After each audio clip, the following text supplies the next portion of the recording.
But this is what we're going to be listening to, just so you guys know. Okay, hopefully that's coming out in the blurry spot, fuzzy spot. I have no screen. So, if anybody's interested, you can go to Hazy Days' channel. And when you go there, you get sub also. Does videos on, what does he do videos on? He does videos on his music. This is his own music. He does videos on his guitar builds. He does a live show every Sunday at 3:30. That's Eastern time in the United States, even though he's not from the United States. He is from Wales. This is his latest CD, all his music, all done by him. So this is what we're going to be listening to today while we're out here working and chugging along. Yeah, at least doing something. I don't know. What was I going to say? So with that said, guys, enjoy.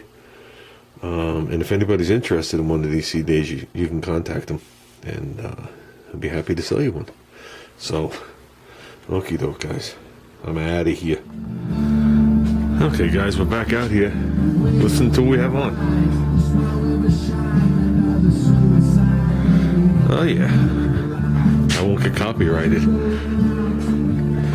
Okay.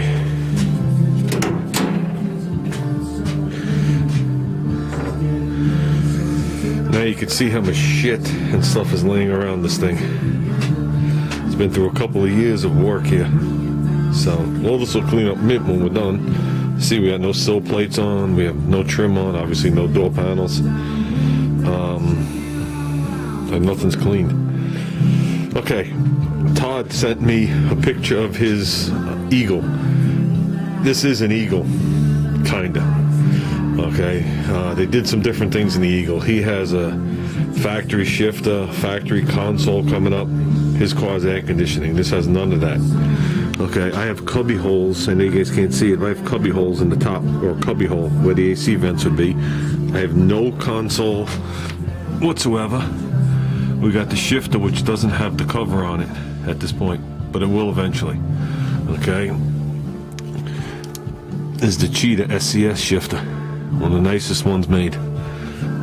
Not the prettiest, but one of the nicest. This I can say it. Okay, here's the other difference. Todd sent me the picture. He has smaller gauges. Not quite.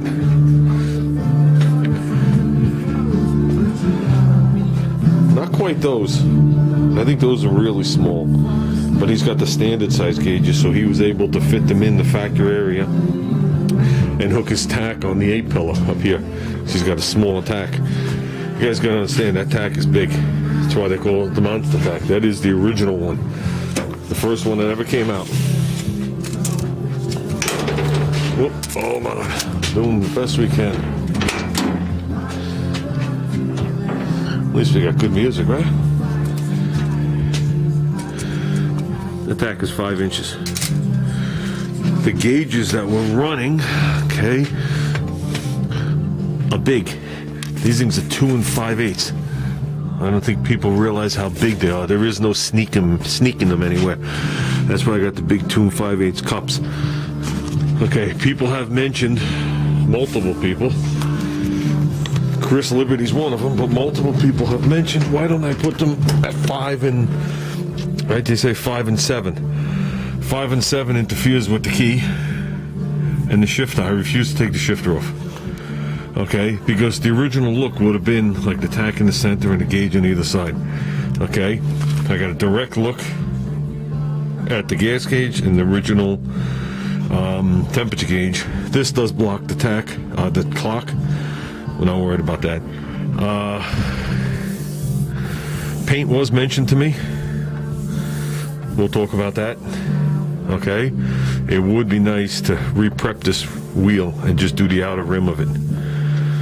I did that on my black wagon, because I don't know if you guys realize, all the factory wheels are black, and then depending on what color car they go in, they paint them. So they're all molded in black, so you could actually sand here and remove all this paint and buff this thing, and it'd be a beautiful black wheel with a red center. So we don't want that. Like I said, I have a cubby hole here. I know it's hard to see in here. I got to take the paper off the wing. I have a cubby hole. I originally was going to buy smaller gauges and put them in the cubby hole and make a nice plate and put this back on. It would have looked nice. I originally thought about putting them on the bottom, you know, the normal threesome like I have. Here's the difference. I'm experienced. I've been around a while. Look at this. Last time I used the car, I had the heat on. That's sad. I want Junior to be able to look at the oil pressure and the water temperature. It does not block his vision. We are probably going to drop them down just a little lower than they are. Okay? I'm going to go by this area here. I'm not worried about the shift. I'm going to go by the fuel gauge. I want the fuel gauge to be seen. And right now, I could, without going up and down with my head.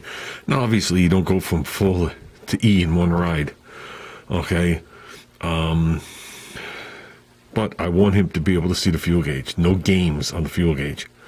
Okay? That's more important than the speedometer because he's going to learn when he's doing 50, 55, or whatever it is. So we're going to probably drop these down a little bit.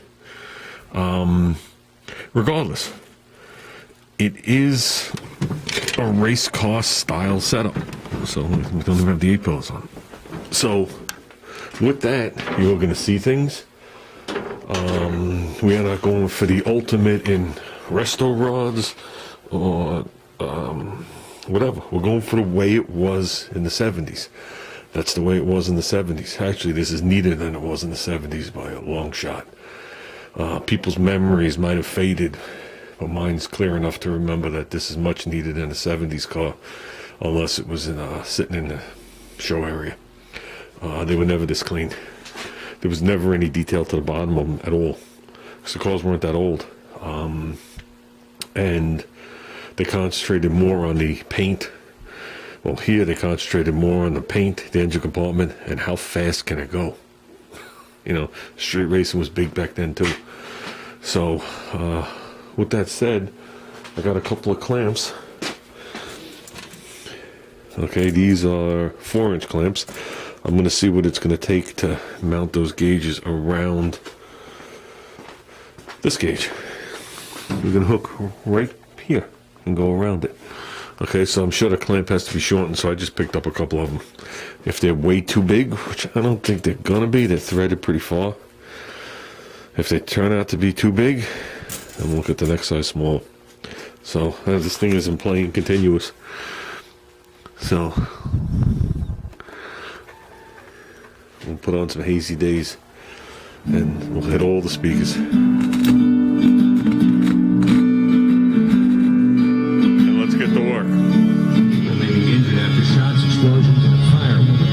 Suburban Denver's Columbine High School. Witnesses said 2 or more students started the attack at lunch period. SWAT teams moving in to rescue possible hostages. As you stand across the mist, thinking about things that don't even exist. Howling wind, bitter with chill, teaching little children that it's okay to kill. You rumble over broken stones. Now I can tell you stories that'll bend your bones. Today you live like a king, but we can only wonder what tomorrow will bring.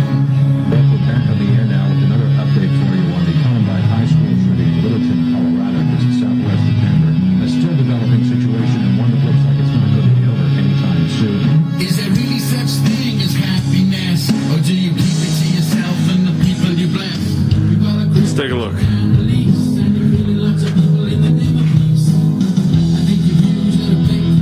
That's what we're going with. I'll come inside.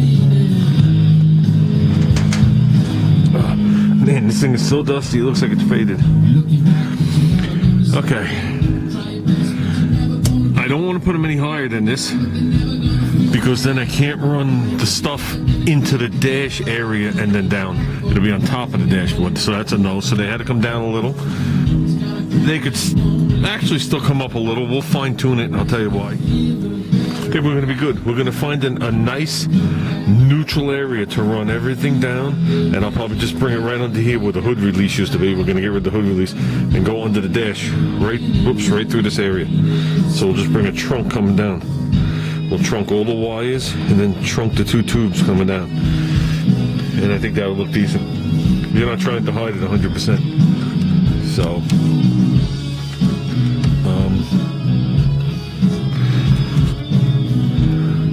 we still I have them leaned back so they're almost touching the dashboard. I might actually just put 2 dots of felt on the back of them and adjust them and tighten them so they just start to touch the dashboard or very close. So when they start to vibrate, you don't hear nothing rattling. So he doesn't need to see every part of the gauge. The important part of the gauge is right in his face, 160 to 220. 30 to 80 is the important part over here. Okay, I want him to know if something's wrong. I always concentrate on the temperature gauge more than any other gauge in the car. I want to know if the car's overheating, even though my car's never overheated in 14 years. So, I'm happy with that. This is where we're going to proceed from. Like I said, this is old school.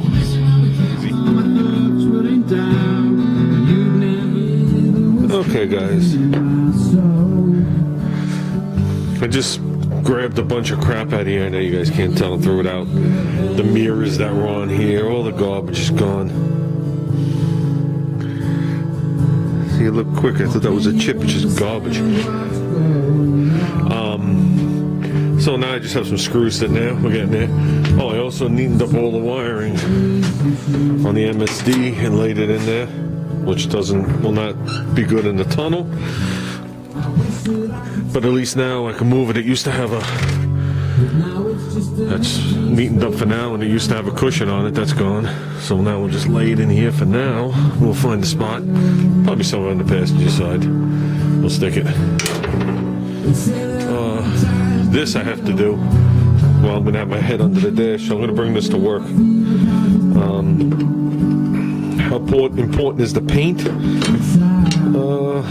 doesn't have to look like the fender, but it should look decent because you're gonna see it in the hole. You know what I mean? It had some kind of like rubbery stuff there, so kind of like foam rubber. So we're gonna have to put something back. I know it only goes on one way. I have to go under there and see what the top and bottom is. One has a notch and one has that. Going by the dust and the lack of dust, I would say this is the bottom. And I think it bolts too. Yeah, it does. It had 4 bolts through the firewall and 2 upper. And this actually supports the steering column where it goes through the firewall. So right now, technically, if I grab on it, I should be able to wiggle the steering column because it's only supported in the upper half. This supports the lower half. It makes it super rigid. And also, I'm sure that's what that notch is for, or the other way around. When you get into an accident, this helps retain a little bit. Helps retain the column. The upper part really helps retain it. This has a collapsible shaft. Look, my wagon has the death shaft. So, moving the steering to the front was the best thing they ever did on a car, but the worst thing for your life. When the steering was in the back, it caused all sorts of problems. It was very hard to make a nice steering box, a nice power steering system. The steering always sucked. It was just an issue. Nothing fit, so they moved it to the front into all this open area. But now when you get into an accident, and the rail collapses, because the rail is going to collapse up here, it would take the shaft and blow it right through your chest.